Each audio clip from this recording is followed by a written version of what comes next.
നേരം വെളുക്കാറായി. ക്ഷേത്രത്തിന്റെ പരിസരത്തുള്ള പാടവരമ്പിലൂടെ അവൻ ധൃതിയിൽ നടന്നു.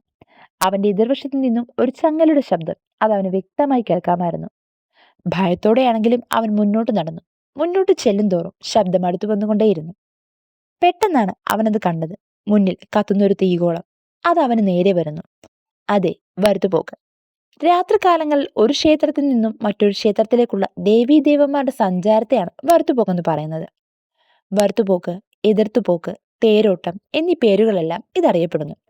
രാത്രി സമയത്ത് കേൾക്കുന്ന ചിലങ്കിയുടെ ശബ്ദവും വലിച്ചുകൊണ്ട് നടക്കുന്ന ചങ്ങലയുടെ ശബ്ദവും ഇത്തരം സഞ്ചാരങ്ങളുടെ വരവറിയിക്കുന്നു.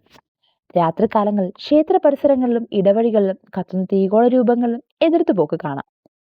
അബദ്ധവശാൽ ഇത്തരം എതിർത്തുപോക്ക് കാണുന്നവർ ചോറ് തുപ്പിച്ചാവുന്നു. അതുമല്ലെങ്കിൽ ചിത്തഭ്രമം ബാധിക്കപ്പെടുന്നു. വരുത്തുപോക്ക് നടക്കുന്ന വഴിയോരങ്ങളിൽ രാത്രിയിൽ മൃഗങ്ങളെ കെട്ടിടാൻ പാടില്ല എന്ന് വിശ്വസിക്കപ്പെടുന്നു. വരുത്തുപോക്ക് എന്നത് യക്ഷി ഗന്ധർവന്മാരുടെ സഞ്ചാരവുമാകാം. അർദ്ധരാത്രി മുതൽ പുലർച്ചെ വരെയുള്ള സമയമാണ് വരുത്തുപോക്ക് നടക്കാറ്.